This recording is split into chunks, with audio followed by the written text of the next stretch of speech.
নমস্কার বন্ধুরা, ভাল্লুক একাডেমিতে আপনাদেরকে স্বাগত। আজকে আমরা সায়েন্সের উপরে টপ 20 এমসিকিউ নিয়ে চলে এসেছি। প্রত্যেকটি এমসিকিউর কারেক্ট অ্যান্সারের সাথে সাথে বাকি অপশানগুলো থেকেও কী কী কোশ্চেন আসতে পারে সেই সমস্ত তথ্য আমরা এখানে দেওয়ার চেষ্টা করেছি। তাহলে মন দিয়ে ভিডিওটি দেখবেন এবং ভালো লাগলে অবশ্যই লাইক দেবেন। আজকের প্রথম কোশ্চেনে চলে যাচ্ছি। বলছে, কোন প্রাকৃতিক তন্তু উদ্ভিদের কাণ্ড থেকে পাওয়া যায়? তুলা, পাট, পশম নাকি রেশম? সঠিক অ্যান্সার কী হয়ে যাবে? পাট। ওকে। আচ্ছা, তুলো তাহলে কোথা থেকে পাওয়া যায়? তুলো হচ্ছে তুলো গাছের বীজ অথবা বীজের আশেপাশের যে আঁশ থাকে না, সেই আঁশ থেকে কিন্তু পাওয়া যায়। ওকে। পাট তো উদ্ভিদের কাণ্ড থেকে পাওয়া যায়, কোশ্চেন থেকেই বোঝা গেল। পশম বা উলটা কি? এটা কিন্তু একটা প্রাণীজ তন্তু, এটা কিন্তু উদ্ভিজ্জ তন্তু নয়, এটা প্রাণীজ তন্তু। ঠিক আছে। এবং এটা কোথা থেকে পাওয়া যায়? আমরা জানি যে ভেড়া বা ছাগল যে রয়েছে তাদের গা থেকে, তাই তো? আচ্ছা, রেশম কোথা থেকে পাওয়া যায়? রেশমও হচ্ছে প্রাণীজ তন্তু, রেশম পোকার গুটি থেকে, রেশমের যে কুকুনটা থাকে তাই না, সেটা থেকে পাওয়া যায়। ওকে, তাহলে বি হয়ে যাবে কারেক্ট অ্যান্সার এখানে। নেক্সট কোশ্চেনে যাব। কোশ্চেন নাম্বার 2, কোন কৃত্রিম তন্তুকে কৃত্রিম রেশম বলা হয়? Artificial silk, nylon, acrylic, rayon নাকি পলিয়েস্টার? সঠিক অ্যান্সার অবশ্যই হয়ে যাবে অপশান সি, রেয়ন। ঠিক আছে। নাইলনটা কি?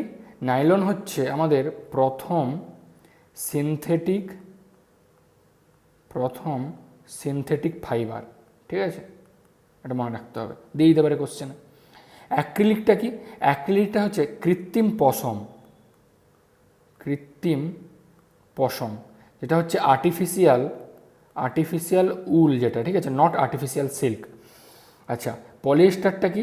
এটাও এক ধরনের কৃত্রিম ফাইবার, এটাও কিন্তু এক ধরনের কৃত্রিম ফাইবার। ওকে। এবং এই ফাইবারটার একটা বৈশিষ্ট্য আছে, যা সহজে কুঁকড়ে যায় না। ঠিক আছে। ওকে, তাহলে এখানে সি হলো কারেক্ট অপশান। নেক্সট কোশ্চেন যাব, কোশ্চেন নাম্বার 3 বলছে, থালা বাসন ও অগ্নি প্রতিরোধকারী কাপড় তৈরিতে মেলামাইন ব্যাপকভাবে ব্যবহৃত হয়, কারণ এটি কি থার্মোপ্লাস্টিক পলিমার নাকি থার্মোসেটিং পলিমার, প্রাকৃতিক পলিমার নাকি বায়োডিগ্রেডেবল প্লাস্টিক? এর অ্যান্সার হয়ে যাবে অপশান বি, থার্মোসেটিং পলিমার। ঠিক আছে, মেলামাইন হচ্ছে থার্মোসেটিং পলিমার এবং এই কারণে এটি হচ্ছে অত্যন্ত তাপ সহনশীল,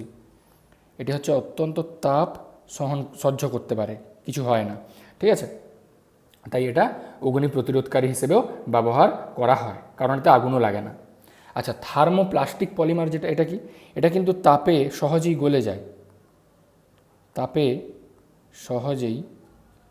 গলে যায় ও বেঁকেও যায়। ঠিক আছে। আচ্ছা, আর মেলামাইন কখনোই একটা প্রাকৃতিক পলিমারও নয়, আর এটা বায়োডিগ্রেডেবলও নয়। বায়োডিগ্রেডেবল পলিমার মানে কোনগুলো? বায়োডিগ্রেডেবল জিনিস যেগুলো কিন্তু আমাদের মানে মাটিতে পড়ার পর মাটিতে কিন্তু কিছুদিন পরে মাটির সাথে মিশে যায়, ক্ষয় হয়ে যায়, কিন্তু এটা কিন্তু সেরকম নয়। ঠিক আছে। ওকে, তাহলে বি হয়ে গেল correct answer. Next question number 4 চলে যাব। বলছে, কুপোকা বা পিঁপড়ের কামড়ে কোন অ্যাসিড থাকে যা ত্বকে জ্বালা সৃষ্টি করে? Acetic acid, lactic acid, formic acid, oxalic acid. আর ফর্মিক অ্যাসিডের নামটাও এখানে দিয়ে দিয়েছি, মিথানোইক অ্যাসিড বলা হয় এটাকে, অনেক সময় দিয়ে দেয়। ঠিক আছে, তাহলে এটা অ্যান্সার হয়ে যাবে কিন্তু এই অপশান সি, ফর্মিক অ্যাসিড। ঠিক আছে। আচ্ছা, অ্যাসিটিক অ্যাসিড কোথায় থাকে আমাদের জেনে নিতে হবে বাকিগুলো। ভিনিগারে থাকে অ্যাসিটিক অ্যাসিড, তাই না? আচ্ছা, ল্যাকটিক অ্যাসিডটা কোথায় থাকে? দুধে এবং টক দইয়ে থাকে ল্যাকটিক অ্যাসিড, ওখানে ল্যাক্টোব্যাসিলাস বলে একটা ব্যাকটেরিয়া আছে যে অ্যাসিডটা উৎপন্ন করে। আচ্ছা, অক্সালিক অ্যাসিডটা কোথায় থাকে? পালং শাক, টমেটো, এইসব জায়গাতে। ওকে, ঠিক আছে, তাহলে সি হয়ে গেল correct answer. Next question number 5, aluminium বা লোহার মতো ধাতব পাত্রে আচার রাখা হয় না, এর কারণ কি?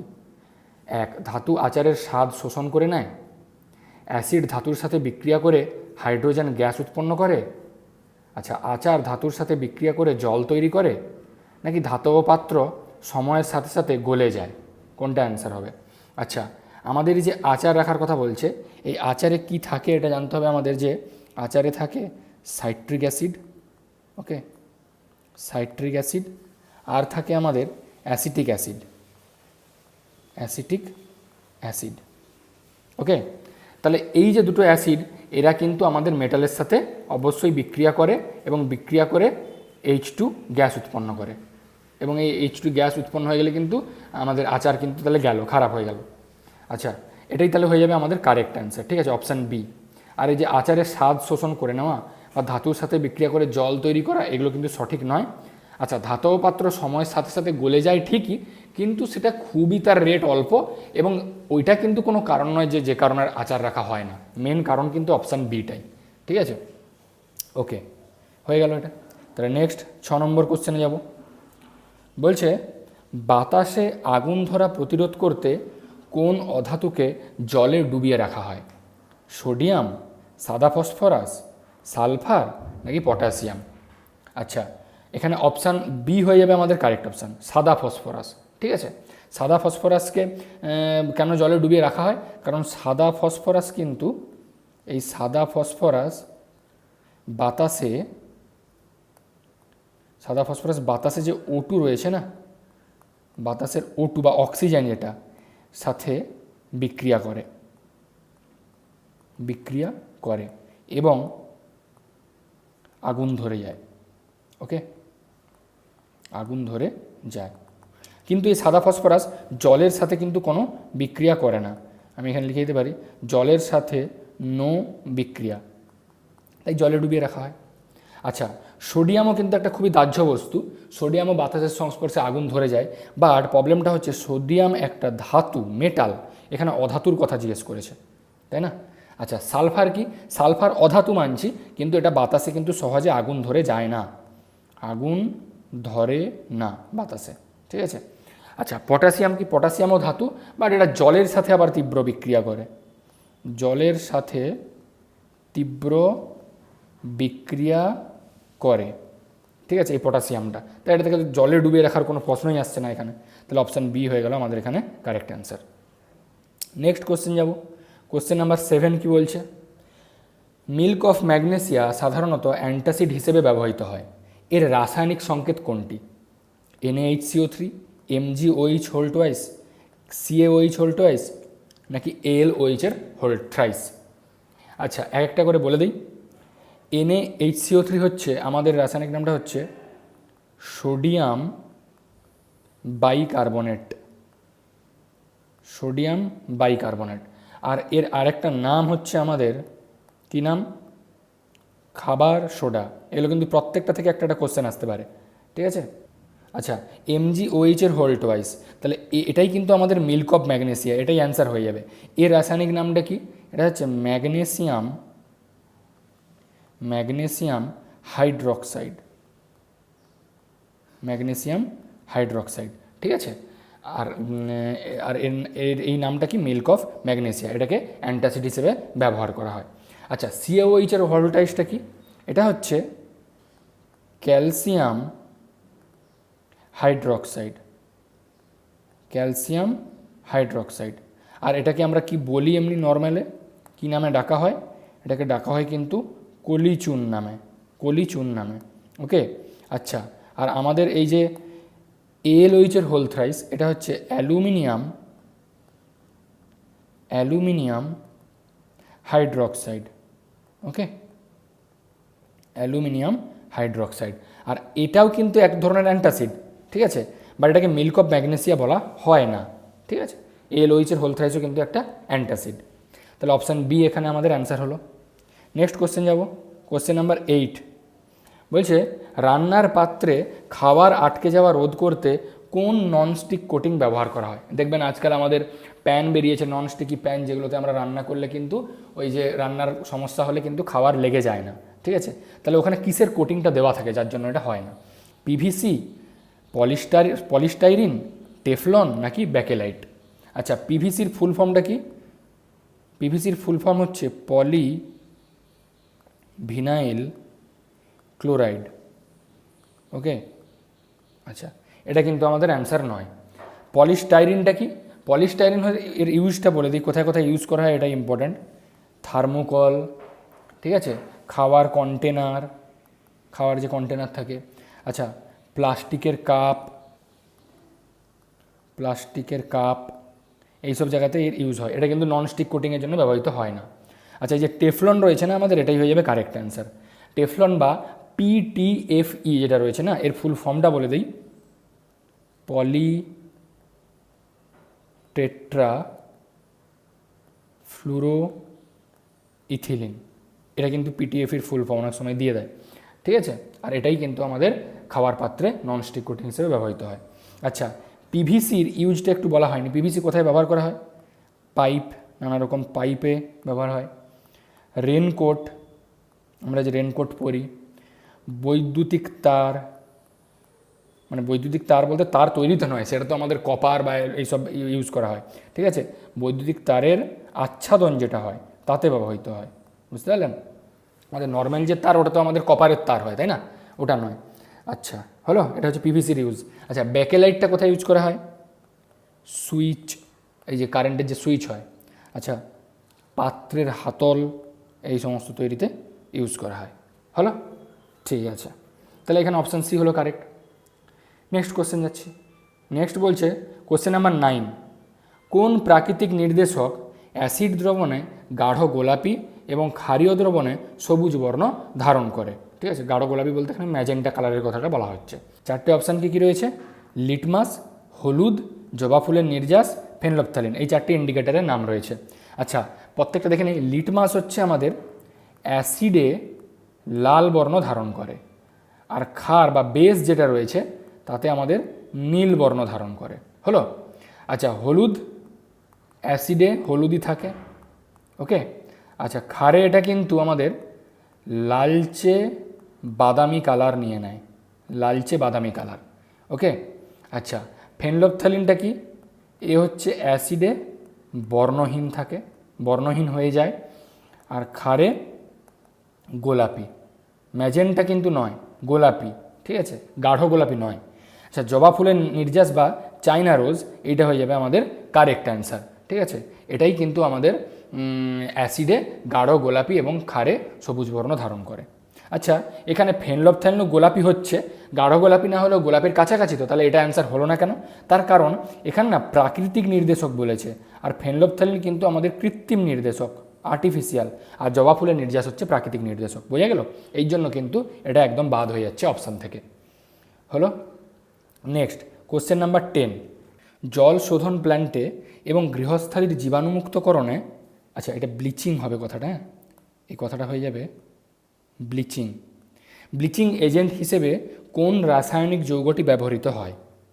ঠিক আছে, তাহলে জল শোধন প্ল্যান্ট এবং গৃহস্থালির জীবাণুমুক্তকরণ যে করা হয় তাতে ব্লিচিং এজেন্ট ব্যবহার করা হয়, আমরা জানি ব্লিচিং পাউডার। ওটা কোন রাসায়নিক যৌগটা হচ্ছে তার সংকেত? Calcium carbonate, calcium oxychloride, sodium hydroxide, নাকি ক্যালসিয়াম হাইড্রোক্সাইড? আচ্ছা, ক্যালসিয়াম কার্বনেটটা কি? এটা হচ্ছে আমাদের চুন, ডিমের খোলা, এইসবে যেটা থাকে, ডিমের খোলা, আচ্ছা মার্বেল, হ্যাঁ, এইখানে কিন্তু ক্যালসিয়াম কার্বনেট থাকে, ওকে। আচ্ছা, এই যে ক্যালসিয়াম অক্সিক্লোরাইড, এটাই কিন্তু আমাদের ব্লিচিং পাউডার, এটার সাথেই আমি লিখে দিচ্ছি ব্লিচিং পাউডার, এটাই কিন্তু আমাদের কারেক্ট অ্যান্সার। আচ্ছা, এটাকে অনেক সময় না ক্যালসিয়াম হাইপোক্লোরাইড বলা হয়, এইভাবে সংকেতটা লেখা হয়, এবং মনে করা হয় যে ব্লিচিং পাউডারের ভিতরে যে অ্যাক্টিভ এজেন্ট ওটা হচ্ছে এইটা ক্যালসিয়াম হাইপোক্লোরাইড। বাট এনিওয়ে, আমাদের মেন যেটা মনে রাখতে হবে, bleaching powder is calcium oxychloride, okay. আচ্ছা, option C, sodium hydroxide, NaOH, এটা কী নামে পরিচিত?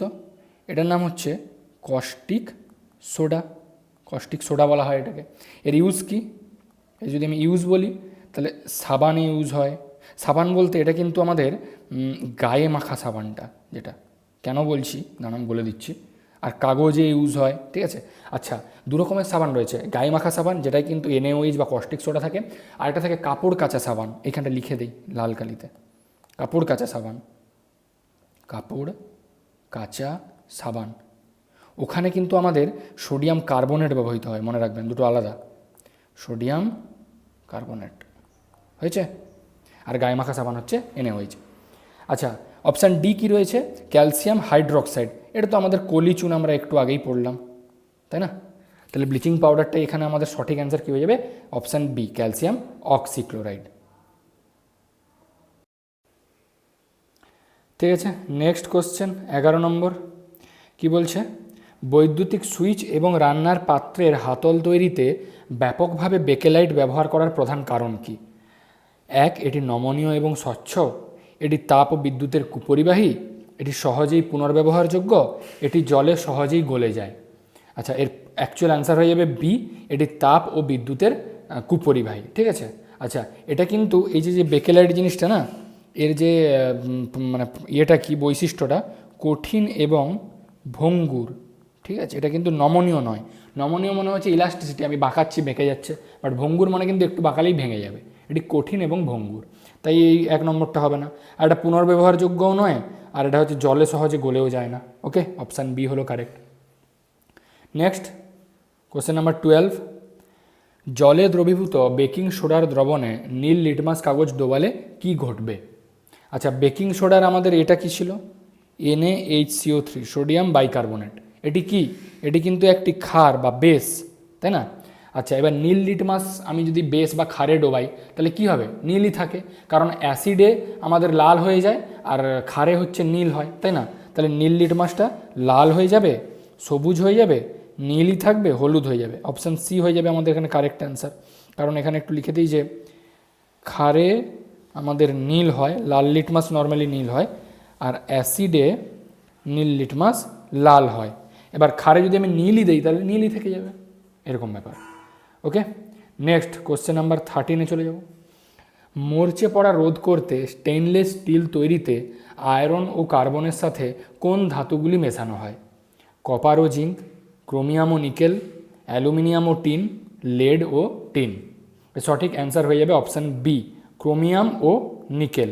ওকে, এটাই হচ্ছে স্টেনলেস স্টিলের মানে আমাদের কম্পোনেন্টগুলো কী কী থাকে? আয়রন, কার্বন, ক্রোমিয়াম প্লাস হচ্ছে নিকেল, এই 4টি হচ্ছে তার উপাদান। আচ্ছা, কপার ও জিঙ্ক কোথায় ইউজ করা হয়? কপার ও জিঙ্ক যেটা হচ্ছে আমাদের পিতল, ওই সংকর ধাতুটার কিন্তু যে উপাদানগুলো, বা এটাকে আমরা ব্র্যাস বলি, এর উপাদানগুলো হচ্ছে কপার ও জিঙ্ক। আচ্ছা, লেড ও টিন, লেড ও টিন মিলিয়ে কোন সংকর ধাতুটা হয়? ওর নাম হচ্ছে সোল্ডার। ঠিক আছে, সোল্ডার বাংলাতে বলে। এই সংকর ধাতুটার উপাদান হচ্ছে লেড ও টিন।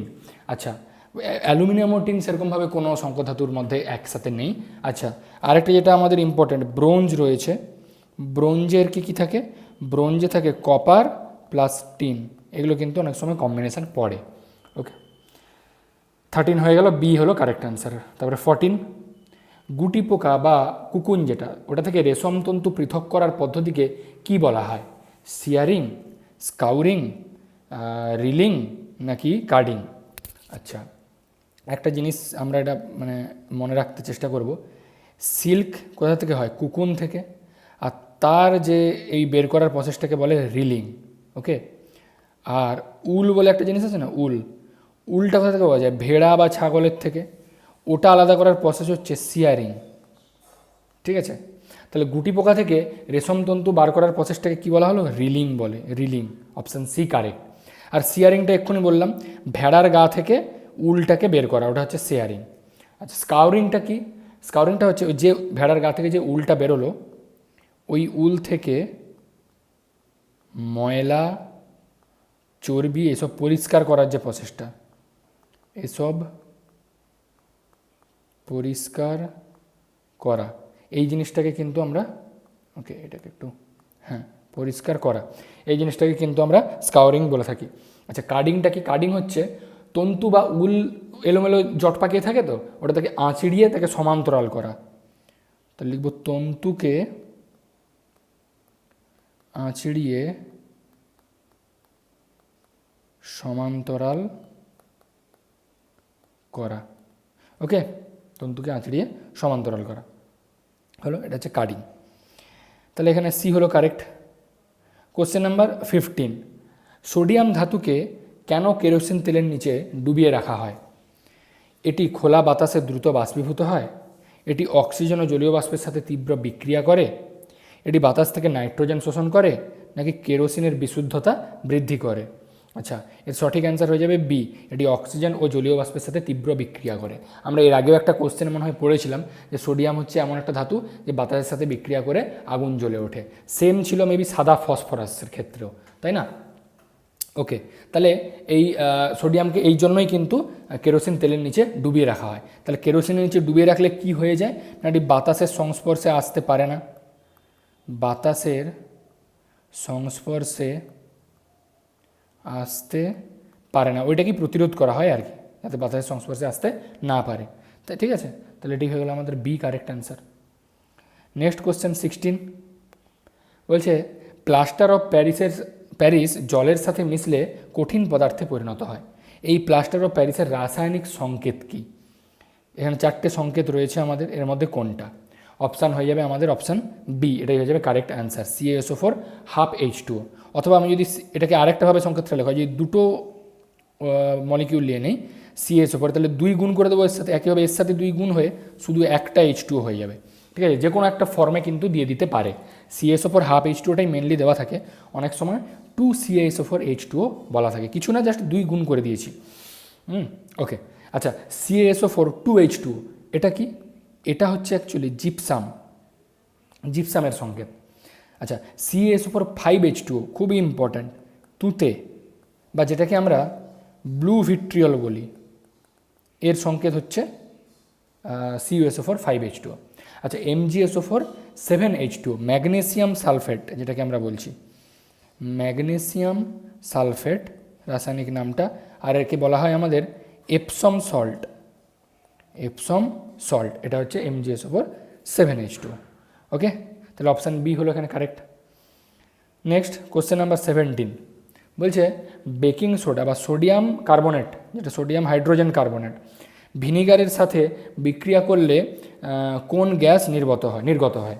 ওকে, বেকিং সোডা সোডিয়াম বাইকার্বনেট। ওকে, তাহলে যেটা হচ্ছে আমাদের NaHCO3 কথা বলা হচ্ছে, এর সাথে আমাদের কার বিক্রিয়া হবে? ভিনিগার মানে কি? অ্যাসিটিক অ্যাসিড CH3COOH এর বিক্রিয়া হচ্ছে। তাহলে এই দুটো বিক্রিয়া করে কি হতে পারে, কোন গ্যাস নির্গত হয়? Oxygen, hydrogen, carbon dioxide, nitrogen. এই বিক্রিয়াটা অ্যাকচুয়ালি এর ফলে কি হয়ে যায়, CH3COONA তৈরি হয়, জল তৈরি হয়, আর যে গ্যাসটা তৈরি হয় সেটা হচ্ছে CO2, এটা ঠিক আছে, CO2 গ্যাসটা তৈরি হয়। তাহলে এখানে অপশান সি হয়ে যাবে আমাদের এখানে কারেক্ট, কার্বন ডাইঅক্সাইড নির্গত হয়। ঠিক আছে, ওকে, নেক্সট কোশ্চেন নাম্বার 18 সাধারণ উষ্ণতায় তরল অবস্থায় থাকা কোন অধাতুটি রাসায়নিক সংশ্লেষণ ও দৈনন্দিন কাজে ব্যবহৃত হয়? পারদ, ব্রোমিন, ক্লোরিন অর আয়োডিন। এখানে অপশান হয়ে যাবে বি, ব্রোমিন, কারণ সাধারণ অবস্থায় একমাত্র এই কিন্তু তরল থাকে। আচ্ছা, পারদ সাধারণ অবস্থায় তরল, বাট এটা কিন্তু অধাতু নয়, এটা হচ্ছে ধাতু বা মেটাল, এখানে অধাতু বলেছে।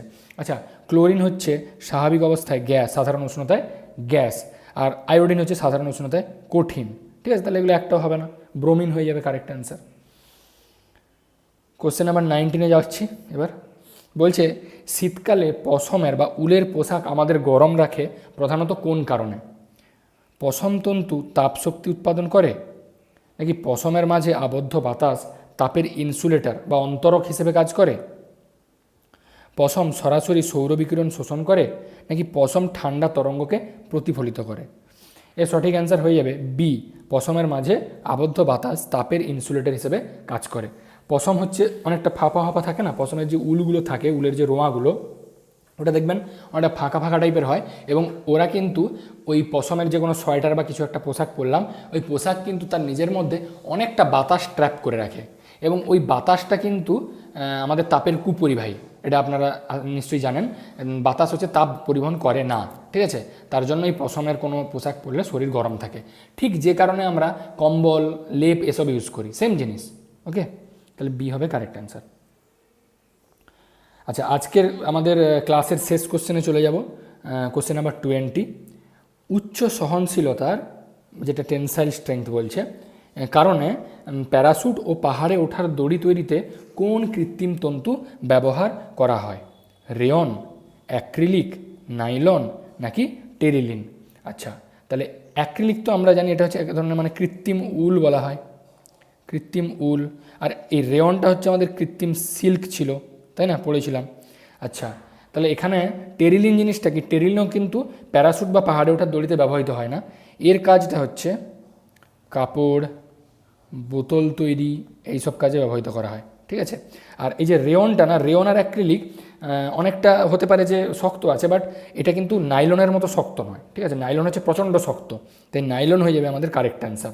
আর ঠিক শুধুমাত্র শক্তর জন্যই নয়, আর যে যে কারণগুলায় এটি আমরা ইউজ করি তার এটা হচ্ছে, এক হচ্ছে নাইলন প্রচণ্ড শক্তিশালী, যেটা এক্ষুনি বললাম যে শক্ত। আচ্ছা, আর কি, এটা হচ্ছে হালকা, হালকা। আচ্ছা, ইলাস্টিক, মানে যেটা হচ্ছে স্থিতিস্থাপকতা রয়েছে, ইলাস্টিক। আর এই রেয়ন কিন্তু অতটাও ইলাস্টিক নয়, ঠিক আছে। আচ্ছা, নাইলন হচ্ছে জলে ভেজে না, জলে ভেজে না। এই অ্যাক্রিলিক, উল এবং সিল্ক কিন্তু আমাদের জলে ভিজে যাবে, তাই না। তাহলে নাইলন হয়ে গেল আমাদের এখানে কারেক্ট অ্যান্সার। এবং এই কারণগুলোর জন্যই কিন্তু প্যারাশুট এবং পাহাড়ে ওঠার দড়িতে এই নাইলনকে আমরা ব্যবহার করে থাকি, ঠিক আছে। তাহলে এর সাথে আজকের ক্লাসটা আমরা এখানে শেষ করলাম। আশা করব প্রত্যেকটা কনসেপ্ট ভালোভাবে বোঝাতে পেরেছি আপনাদেরকে।